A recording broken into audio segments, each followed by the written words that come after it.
We're live again. Welcome. It's the month of May. There was a little tournament yesterday. That was so sick. And we're going to recap that and talk about it. If you haven't seen it yet, check it out on your own time. It is probably one of the dopest sets of Melee that I've seen in a while. Specifically, the last few. So I'm going to spoil it right now if you don't know. Wizzy won the whole fucking tournament. The whole thing. Beating not only Mango, a person who is absolutely killer at the matchup, but also someone that Wizzy has never beaten in his life. I think the casters said 22 times Wizzy has lost to Mango. I thought SFAT versus Zane was bad. What are they at, like 17 sets? Wizzy and Mango have been at 22, and he finally did it. How is that your sequence? What goes through your brain when you decide to do this, man? Let's cut to the chase. Let's watch Wizzy versus Mango. I'll keep the commentary off and I'll just be the one who talks through them, okay? We're just gonna appreciate these games in detail. Bro, what the f***, man? Mango understands the threat, walks up, just stands, just waits. Lets that shield deplete a little bit, goes for a nair to weaken the shield into a drop forward air to get the shield poke. And then a down air. Oh my god. That's probably one of the nuttiest little sequences I've ever seen. It's extremely unique. The fact that he waits there, applying the pressure. Oh, what am I gonna do? Am I gonna walk up shine? Am I gonna forward smash? Nah, none of the above. Let you shield. Go for a low nair. Shield poke. It felt like this was just going to be a repeat of the other 22 sets that we've seen, where Mango just kind of bodies Wizzy. Because Mango was poised to just take it. He was just really far ahead, and then it just went south. Bro, what was... That was so scary too. I am surprised Wizzy missed this edge guard. Ah, just slightly delayed. I mean, that's not even on Wizzy. That's on the... That's a Mangle. That's a classic Mangle. Who picks that angle? Let me go back a few frames. I want to talk about this. Look at this. Seeing Wizzy standing right here implies so many different things. Wizzy could jump knee this way. He could jump knee this way.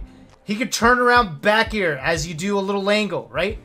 Right? And there's a different angle that covers, that dodges each one. And Mango picks the perfect one.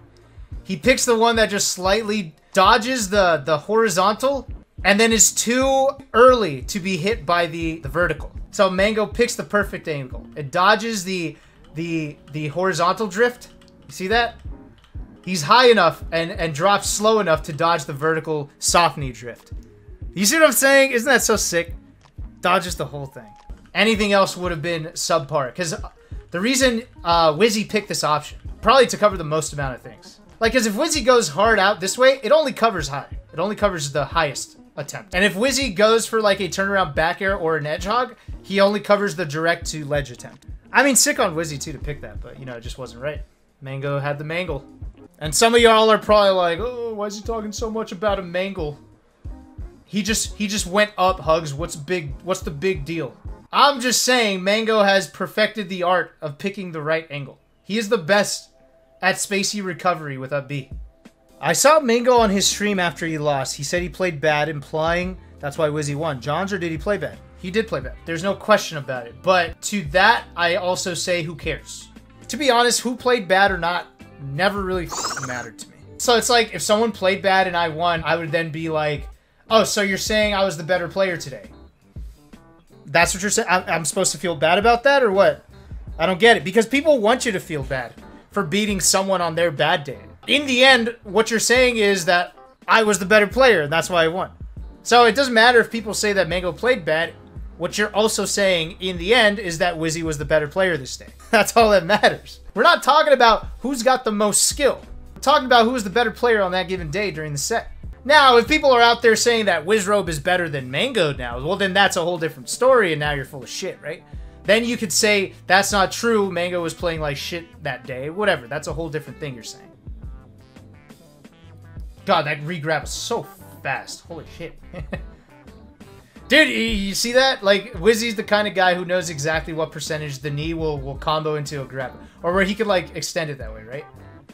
Just nasty. Nasty. Can we talk about this? Look at how they apply pressure. This little sequence here. How a top player gets into a situation and tries to get out of it. Wizzy goes for a stomp after the side B. Mango tech rolls it to the left, right? So he manages to get away, but now he's put himself in a bad position. And what I think is interesting is the way that top players fight out of these positions, right? I think a lot of players in this particular spot will panic. There's an art to the scramble, right? Right now, Mango's in scramble mode. He's at a disadvantaged position, and the way he's going to get himself out of it is by applying pressure back so that Wizzy has to now consider his own defense and his own positioning. So he's got to deal with what Mango's throwing at him, so he can't take advantage of his advantaged position. At 50%, he's like one touch away from getting edge guarded. And he's like, well, I'm in this bad spot, so I gotta fucking fight, right? He shields first. He recognizes that Wizzy has shielded. Alright, so he's like, alright, I gotta fight. So he starts with the back air. And then Wizzy's like, called it. Now Wizzy's like, alright, now I gotta take advantage of this disadvantaged position of Mango. So he drops through the platform. He's like, now I'm gonna punish you for your position. Back airs. Mango, full defense. He's like, nope, can't challenge this. Bam. Now Wizzy has to L cancel. I am not sure why Wizzy would choose to shield here. Maybe because Wizzy didn't do a back air as low as possible, so he knew there was going to be time after the shield stun for him to be punished. So he immediately goes into shield. Mango sees it, and then instead of evading, tries to then take advantage of Wizzy's now defensive state to get out of this shitty position. So Mango immediately uses his space, back airs, recognizes now he's got the stun, and then instead of getting defensive once more to counter any retribution, he up tilts. He knows now he's got to fight. He doesn't have enough room to get away or be too defensive, right? He's got to fight it. He has to fight it. Wizzy tried fighting too. Wizzy's like, all right, enough defense, time to down air. And then Mango's like, ha, you missed. And then Wizzy's like, oh shit, I did. Time to turtle up again.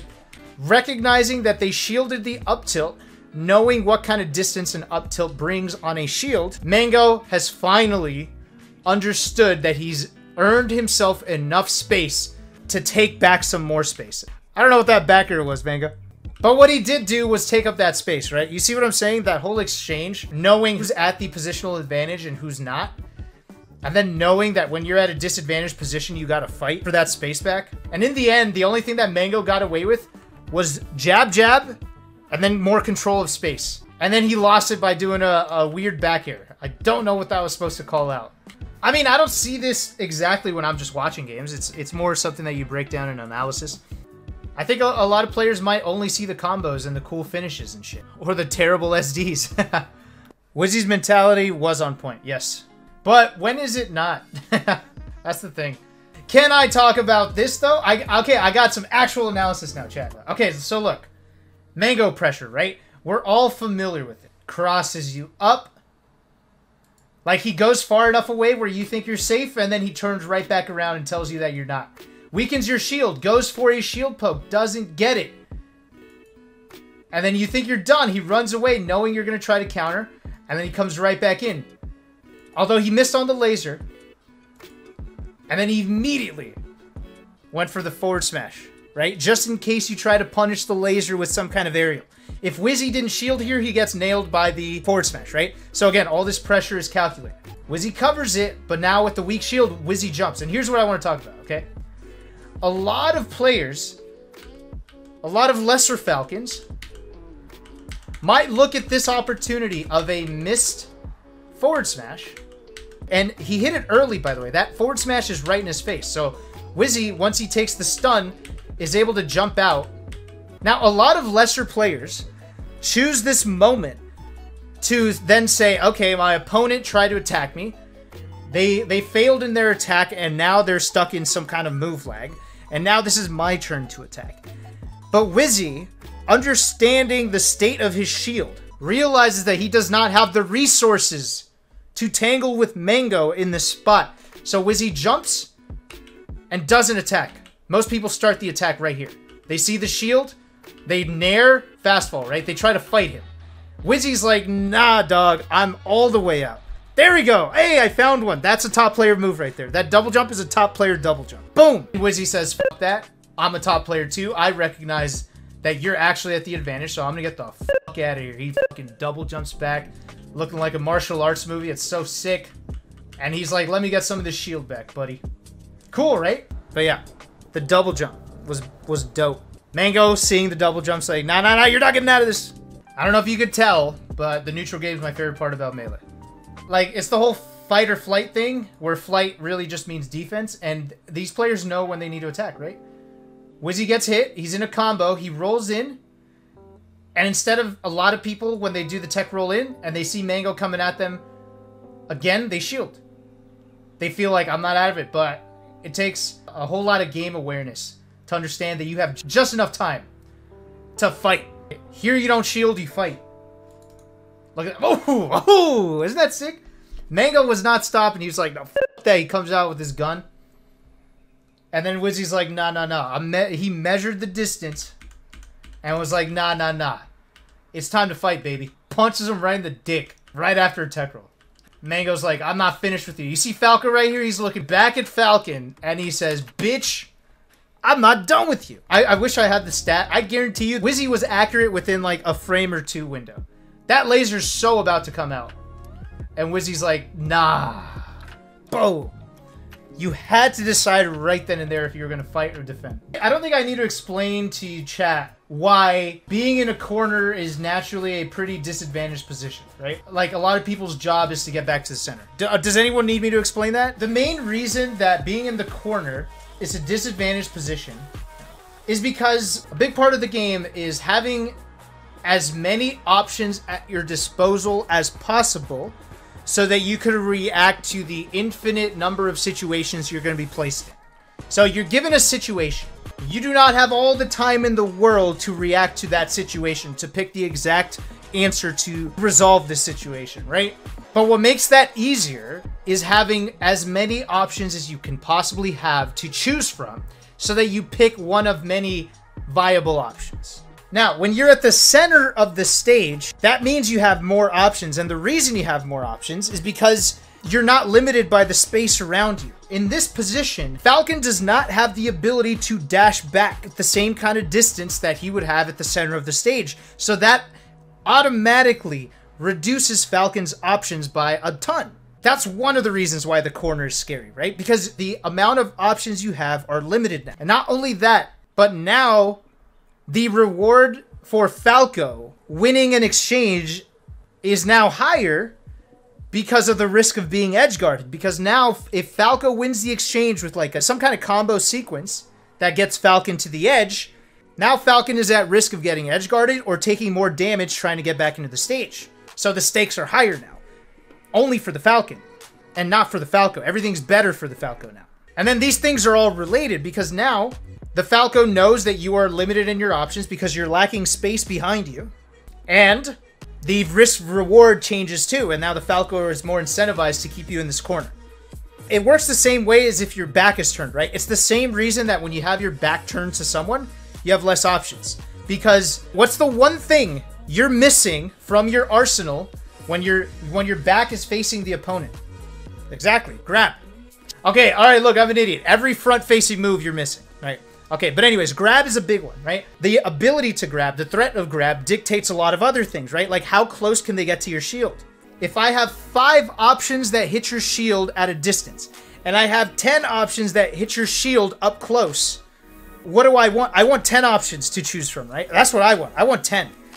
But what usually stops me from doing the up-close options? It's the grab. I gotta worry about your grab counter, but when I have your back, I don't have to worry about the grab. So now I get to exercise all of my options to apply pressure. I get more to choose from now because I have your back. Whereas if you were facing me, you now have grab as a resource, and now I gotta put that into consideration before I start applying pressure. The reason I bring this all up is because Wizzy did this hella cute move. It was the cutest shit I ever seen. So Wizzy gets knocked back to ledge, right? He does the natural thing, which a lot of people have seen. Here, let me put it in slow-mo. A lot of people have seen this option where when you're taking too much pressure, you're getting beat up in the corner, right? Wizzy's like, fuck, I'm getting rocked here. He's like, nope, no more of this. Let me try to regain the advantage by getting some invincibility on my side, right? If you could just run around with invincibility, you're the shit. So Wizzy tries to gain it back. I call that the hack's money. Bitching out to the ledge to get some invincibility, right? Nothing wrong with that. It's part of the game. We'll just call that narrow whiff, because Mango's way the fuck up here. But nonetheless, Wizzy lands, right? And then Wizzy right here. You see how Wizzy just slightly walks up? He's slightly walking up, right? He's like, okay, I whiffed.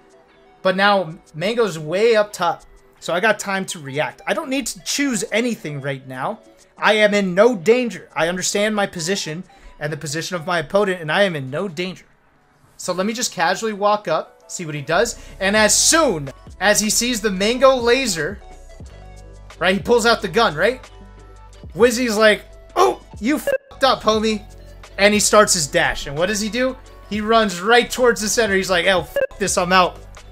And he just dashes to the center. To do what, chat? To regain options.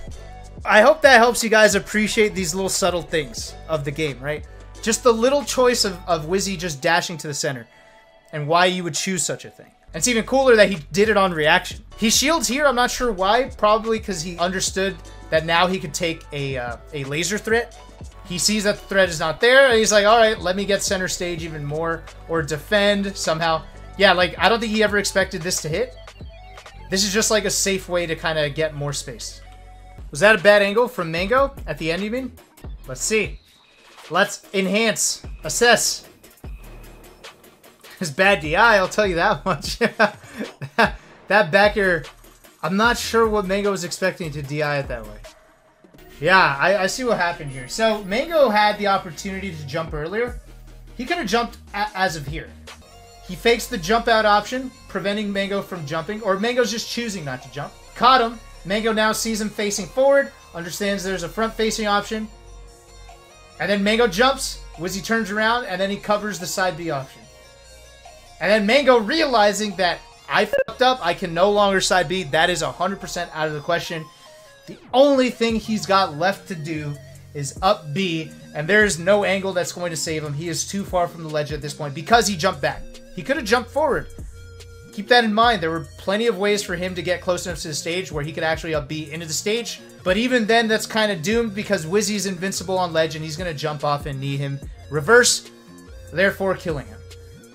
And it was all just a sequence of decisions from Wizzy that got the job done. And not just decisions that were done blindly, it's decisions that kind of put Mango in a corner and kind of forced him to make these tough decisions, and Mango didn't choose right.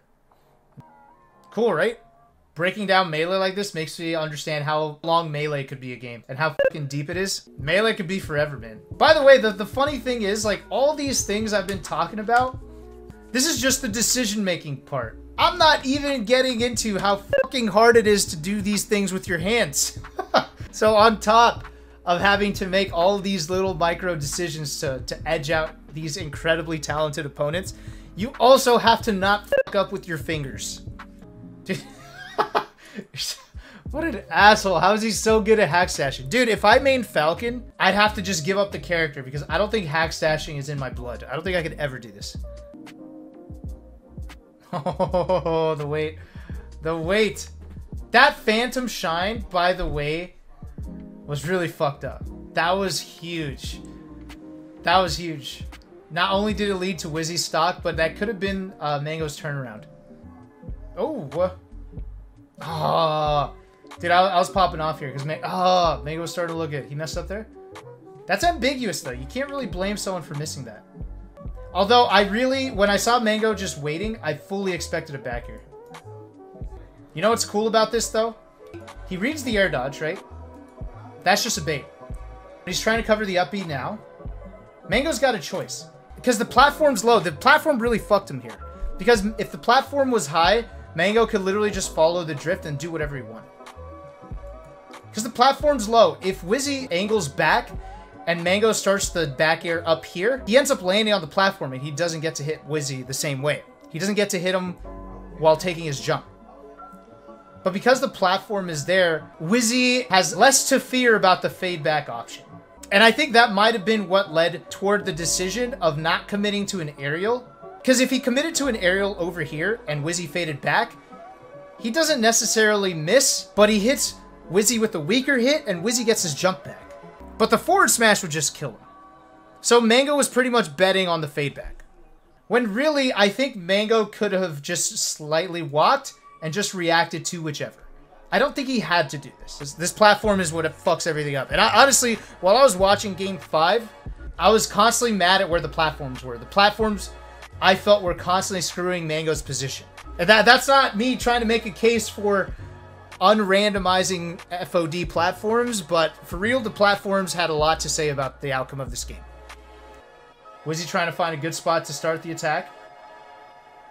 That should have been good for Mango. Where he messed up is on letting go of the crouch. He let go of the crouch too early. To this day, I've been playing this game so long and I still don't know which get-up attack I'm dealing with most of the time. He gets up from his back by kicking once this way and then once this way. And then he does the spinny leg one. And that's fucked me over, not knowing the difference so many times. Because Mango here, I guarantee you, just by instinct, he thought he got hit by the hit once, hit that way. This is the hit back and then hit back again. It's like it hits both sides twice. So Mango stopped the crouch and he got hit by the second hit. And that's all it took. And then Wizzy, he just went for the hard... This is a hard read. This is a hard read. He went for the high option. and then he gives us one of the funniest pop-offs ever. I was waiting for the the slap the table, the one he did at Smash and Splash. I love Wizzy pop-offs, by the way. I love Wizzy pop-offs. I did not know he had a minimum until Smash and Splash. Like, it just was not the pop-off I expected, but I loved it nonetheless. Is this him saying he's mind blown? Is this him saying, look at my big brain? Is this asking, are you mind blown? And is this him saying you should be? It's so hard to decipher. I still remember the very first time I met Wizzy. It was at EVO 2013, the first EVO we were at. I don't know how old he was at the time. Maybe 13, 14? Came up to me with a little notebook. He's like, hey, Hugs, can you sign my notebook? And I was like, dude, yeah, sure, man.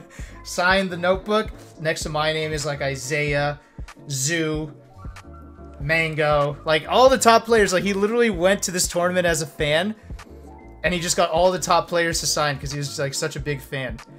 I think he probably took a picture with Isaiah, too. And, like, that's the first tournament I've ever seen him at. So I don't know if that was his first tournament or not.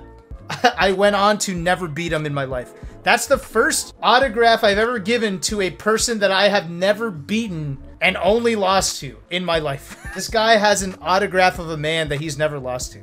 I feel like I should get his signature, man. I'm gonna come up to him next time with my notebook. Hey, Wizrobe, can you sign this? Just like he did to me, except it's gonna make more sense because I look up to him. He's the one beating my ass. Alright. Cool, so that was a fun Wizzy analysis, okay? I did not expect to go that long on this particular analysis. While I hate giving lessons, I don't like giving lessons, I do like looking at the game on a deeper level. And if the response is cool on YouTube, then I'll do it again. My YouTube's hot. I got room to experiment. I could fuck around and put whatever I want on my channel. Alright, later y'all. Peace. Nobody beats Wizzy 23 times in a row. Nobody! He's like, look into my eyes and question me again. And I never will now. I never will.